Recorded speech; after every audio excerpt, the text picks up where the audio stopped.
বন্ধুরা, এক গুরুত্বপূর্ণ তথ্য নিয়ে এসেছে, তোমরা শুনলে সত্যিই চমকে যাবে। যে রিঙ্কু মজুমদারের বিরুদ্ধে কিছু চাঞ্চল্যক তথ্য নিয়ে এসেছি, যেটা কমেন্টের মাধ্যমে যে তথ্যগুলো এসেছে, সত্যি তোমরা শুনলে সত্যি চমকে যাবে। যে রিঙ্কু দেবী কিছুদিন আগে যে একটা ইনভাইট যে পার্টিতে গিয়েছিল, মানে ওখানে বেশ সেজে গুজে বেশ মানে পরিপিটি হয়ে যে ওখানে গেছিলেন ওনার দ্বিতীয় হাজব্যান্ডকে নিয়ে, সেটাই কিছু কমেন্ট এসেছে। মানে নেগেটিভও আছে, পজিটিভও আছে। মানে তোমরা নেগেটিভ কমেন্ট যদি শোনো, সত্যি তোমরা ভাবতে পারবে না বা যে এটা কি করে সম্ভব। হ্যাঁ, তাহলে চলো পুরো নিউজটা দেখতে থাকো, সবটাই জানতে পারবে। আমার নতুন একটা নিউজে সবাইকে স্বাগত। আশা করি তোমরা টাইটেল আর থাম্বনেল দেখলে বুঝতে পারছো বা আন্দাজ করতে পারছো যে আজকের গুরুত্বপূর্ণ তথ্য এটাই যে কিছুদিন আগে রিঙ্কু দেবী একটা ইনভাইট পার্টিতে গিয়েছিলেন। সেখানে ওনার দ্বিতীয় স্বামীকেও নিয়ে গেছিলেন। সেখানে গিয়ে উনি বেশ পরপিটি হয়ে গুছিয়ে গিয়েছিলেন, কারণ পার্টি বলেই তো কথা। সেখানে বেশ ওনাকে দেখে কিন্তু বোঝা যাচ্ছিল না যে ওনার কিছুদিন আগে উনি যে একটা সন্তান হারিয়েছেন, যে ওনার মনের মধ্যে একটা কষ্ট রয়েছে, সেটা ওনার মধ্যে কিছুই বোঝা যাচ্ছে না।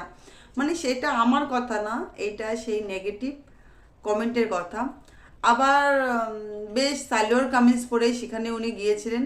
আর উনি মিডিয়ার সামনে কথা বলতে খুবই ভালোবাসে।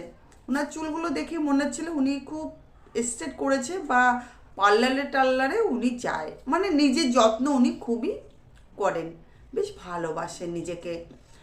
আর নেগেটিভ কমেন্ট যেগুলো এসেছে, হ্যাঁ প্রথমে তো বলি যে একজন কমেন্ট করেছে ওই লুকটা দেখে, যে কিছুদিন আগে যে ছেলে মারা গেল, এর মধ্যে মার শোক পালন সবই ভুলে গেছেন।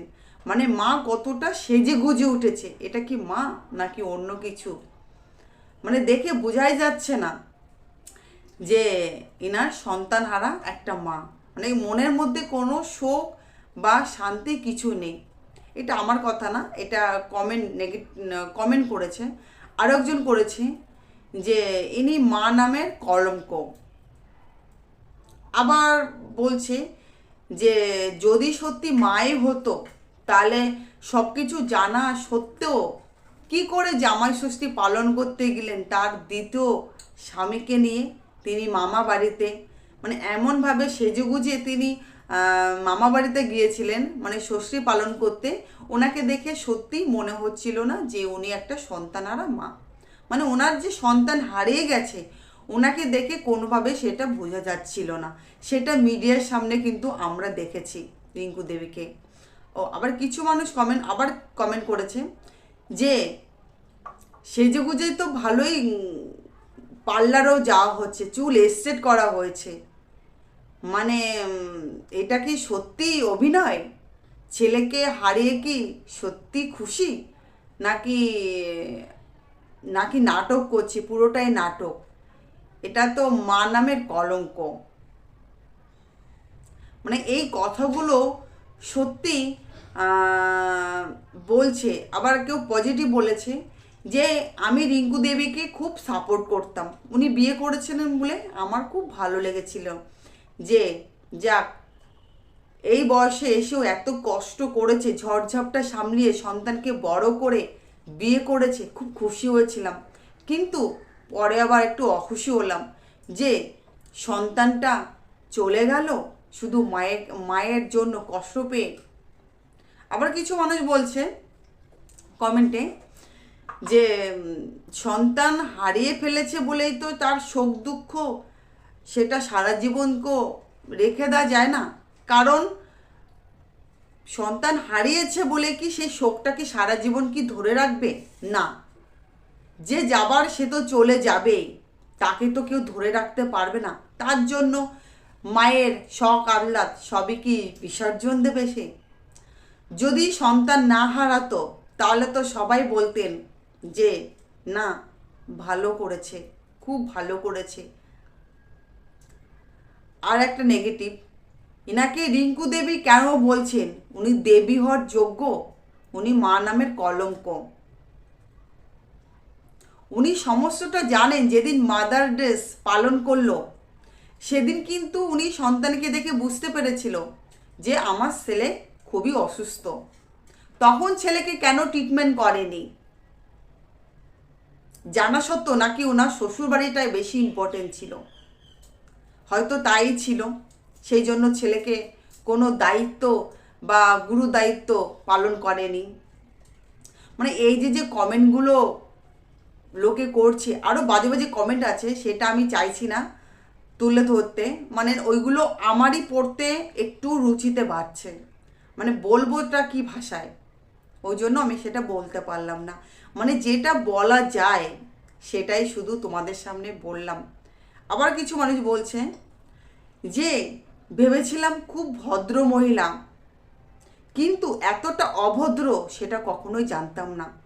এই জন্য হয়তো প্রাক্তন স্বামী হয়তো ডিভোর্স দিয়েছিল। আদৌ কি তাই? না, রিঙ্কু মজুমদারকে ডিভোর্স রিঙ্কু মজুমদার দিয়েছিলেন কারণ তিনার স্বামী পরকীয়ায় লিপ্ত ছিলেন। সেটা কোনো স্ত্রী সেটা সহ্য করতে পারে না।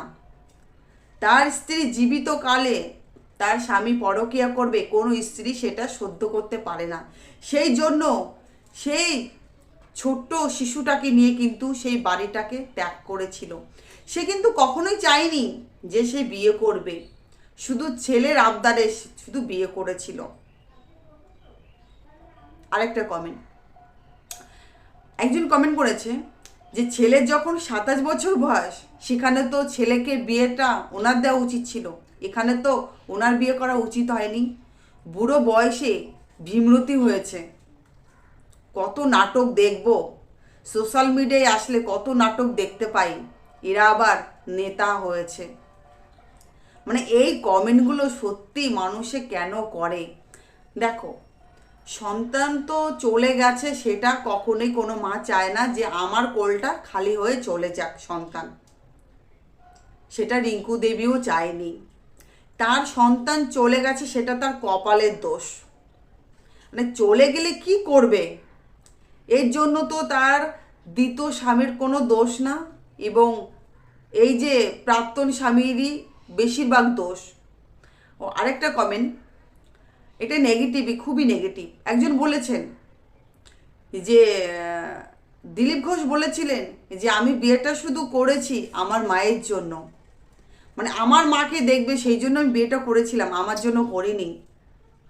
রিঙ্কু মজুমদার বলেছেন হ্যাঁ আমি আমার শাশুড়িকে দেখব, আমার নিজের মায়ের থেকেও বেশি যত্ন করব, কারণ আমার মা কখনোই আমাকে ভালোবাসেনি। মানে এইগুলো সব নাটক। ওই বাড়িতে বিয়ে করার জন্য এই নাটকগুলো শুরু করেছিল, যাতে দিলীপ ঘোষের পয়সাগুলোকে হাতানো যায় আর নিজের জীবনটাকে ভালোভাবে সেটেল করতে চেয়েছিল মা ছেলেতে। কিন্তু দুঃখর বিষয়, ছেলে অকালেই চলে গেল শুধু মাকে রেখে। মানে এই কথাগুলো সত্যি নেওয়া যাচ্ছে না। যাই হোক, আজকে নিউজটা এই পর্যন্ত। নিউজটা যদি ভালো লেগে থাকে অবশ্যই চ্যানেলটিকে সাবস্ক্রাইব করে আমার নিউজে একটা লাইক করে আমার পাশে থাকবেন। আর এই তথ্যগুলো তো শুনেছ, শুধু যে কমেন্টগুলো এসেছে সেই কমেন্টগুলোই তোমাদের শুধু আমি রিপ্লাই করলাম। যেখানে রিঙ্কু মজুমদার বেশ সেজেগুজে পরিপিটি হয়ে দ্বিতীয় হাজব্যান্ডের সঙ্গে গিয়েছিলেন সালোয়ার কামিজ পরে সেই পার্টিতে, সেখানে সেইটাই কমেন্টগুলো রয়েছে।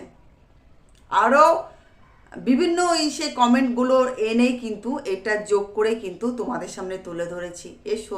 এর কতটা সত্য কতটা মিথ্যে একমাত্র শুধু যারা কমেন্ট করেছে তারা জানে।